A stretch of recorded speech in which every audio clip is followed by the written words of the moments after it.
Look at there, it's Saturday, April 12th. Got 11 sheets of plywood. This is BC, sanded, so it's nice and smooth. Not perfect, but it's nice. 11 sheets of it. I think I said that already. All I gotta do is get it loaded up in here, so it's out of the weather and out of the way. I'm gonna put it up there on the right side. Well, got this side all tucked in there nice and neat. So what I decided to do is put my little hose barb 90-degree fittings in the corners. So this will lay nice. Those 90-degree fittings were part of this bus when I bought it. They were actually back here in the middle where the hoses came out of the back of the air handler and made a 90-degree turn right here. But putting them there, it allows this hose to run nicely inside this channel, which is perfect. And I use contact cement to glue the insulation on there. And over here we've done the same thing on this side. So inside this is our 1/2-inch Tygon tubing. I've got an adapter for that today, 1/2 inch to 5/8. So the 1/2 inch will push into that one I just showed you, and then with a short piece of 5/8 hose, I can connect these two. And now this is for the right side. The left side, I've got this preformed piece of 5/8 heater hose out of my scrap bin. It fits tightly up on the nipple in there, so I'm not doing anything to that, and it fits tightly here. So here's where we're going to convert to the 1/2 inch Tygon tubing. I went to Home Depot today with my mask on, and I bought that roll of Tygon tubing. I don't know why you just can't buy shit that's the same quality as years ago. The ID is 1/2 inch, but the OD is a little bit shy. So it's a little bit thinner, but that's the piece I have in here, is the new piece. And I've got extra insulation on here, about 1 foot, where I'm not exactly sure how I'm gonna handle that.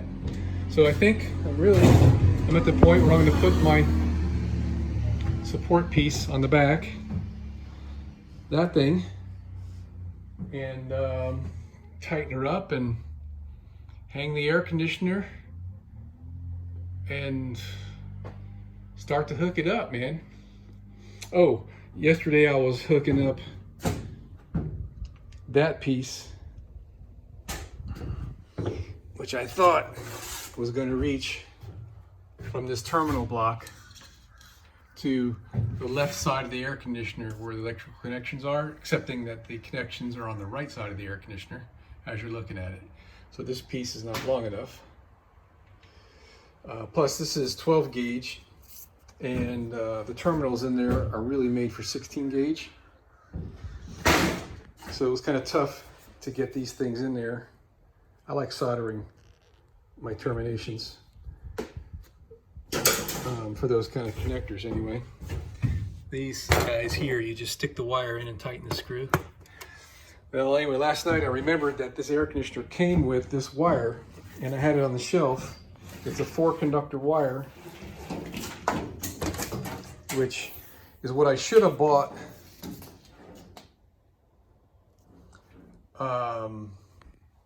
instead of that yellow wire, but it was too cheap because the wire was so expensive and I needed quite a bit of feet of it.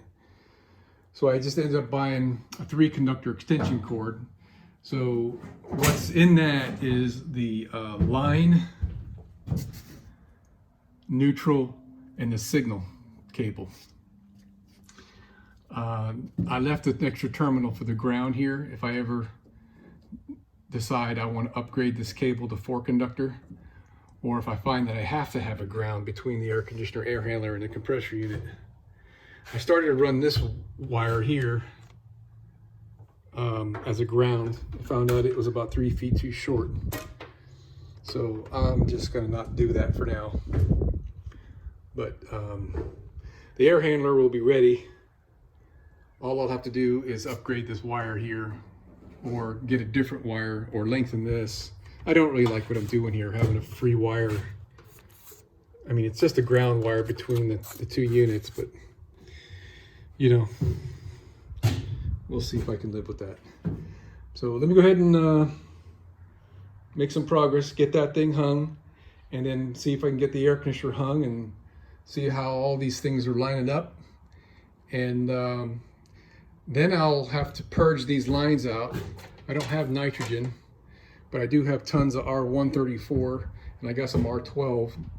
So I could blow it out with that, and then evacuate it. And yeah, I might have this air conditioner going today. All right, so there's my 1/2-inch Tygon tubing. This is the original stuff that came with the bus. It's a 1/2-inch to 5/8 adapter, piece of 5/8 heater hose, and this is the original hose that came with the air conditioner, and it's just pushed in there. It's really tight, so it doesn't need a clamp or anything. And I'll put some tape over that, and it fits nice and snugly in the groove up there. Can't ask for better than that, can you? Okay, now we got to do the other side. Here's my little piece of preformed 1/2-inch. I don't have that insulated, so we're gonna see if that sweats or not. We're just gonna, I don't know. Let's just get this connected, and then we're gonna work on the refrigerant lines. Okay, let me show you what I'm doing here. I want to purge my refrigerant line set with some R12 refrigerant that I have left over from a couple decades ago, because it's the only thing I've got. And so what I need, let me come over here and just show you what I'm doing. So I hooked up my gauge set.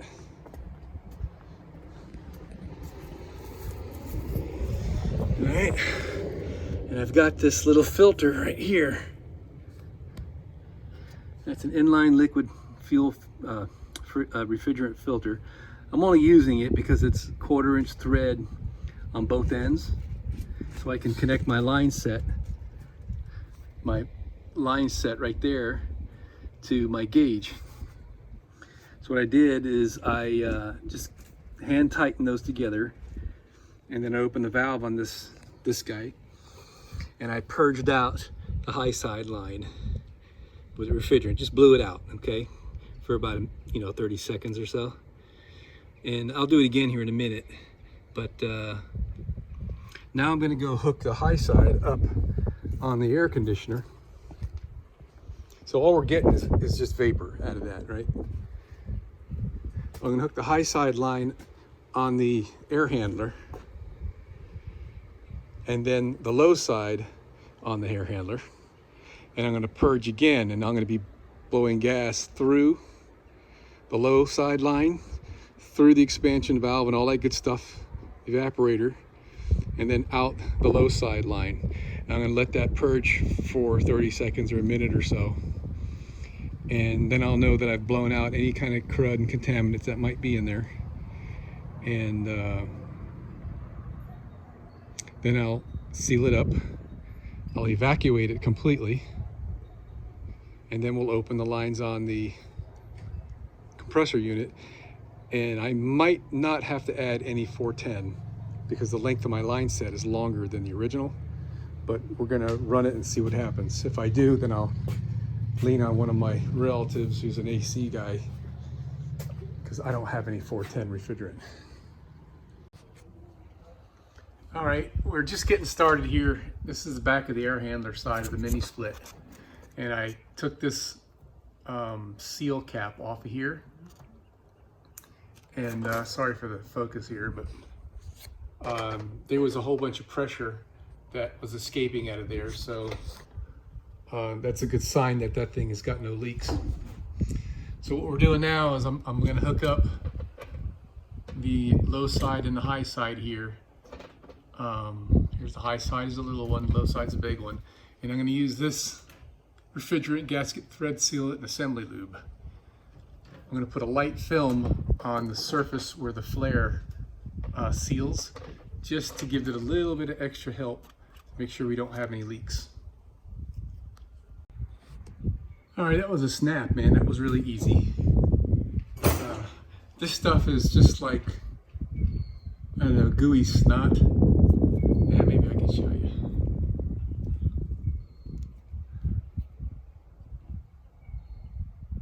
Okay.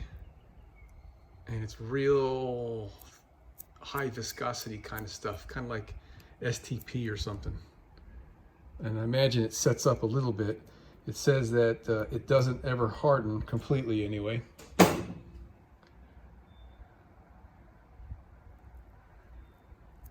All right, so it's quite sticky and gummy. All right, so that is just I just dabbed it with my finger around the surface of the 45-degree flare area and tighten these up good and solid. And we're not gonna seal this up with the insulation until we check for leaks. So now I'm gonna go back outside. We're gonna purge the system with that R12. I guess I could pause, but I'll take you for a walk. How about that?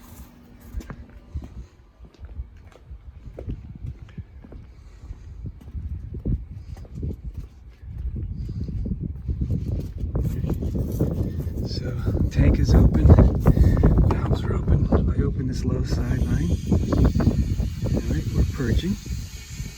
Probably hear it.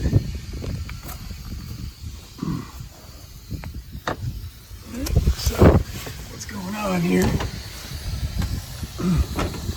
So we got this R12 is going through the high side line up to the air handler and coming out here. So I'm purging out this low side line right now, the R12, which is the wrong refrigerant for the system, but it's just a flush, right? It's just a gas, right?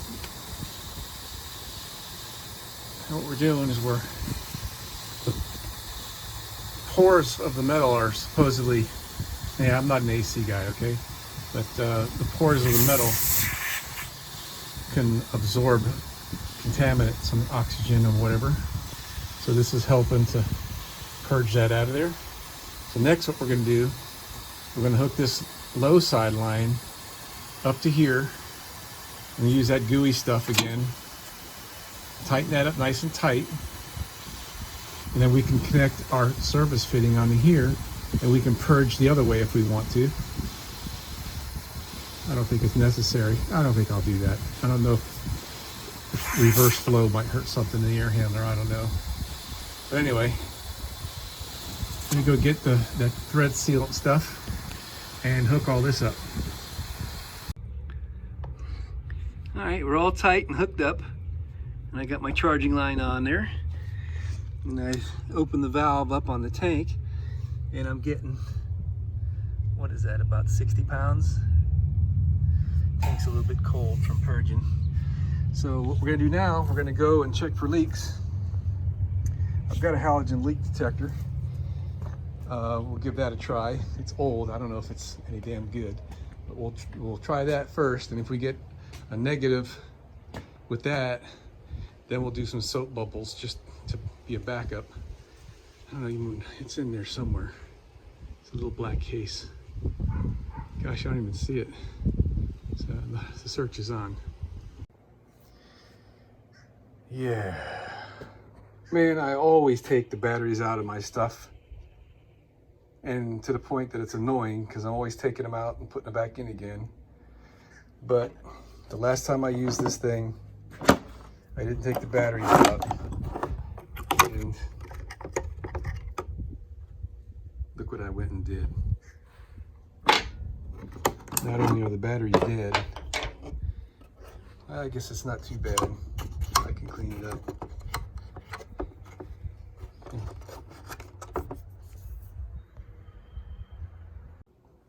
Well, I had one C battery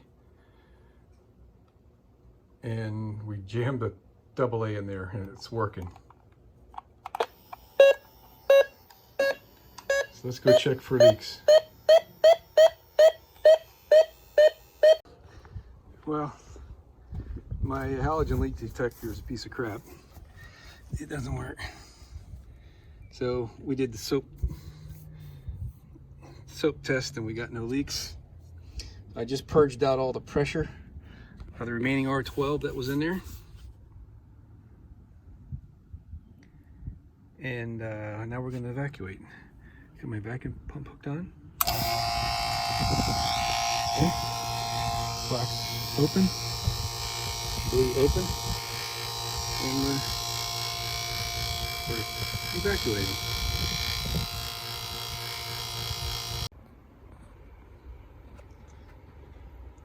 Well, it's running.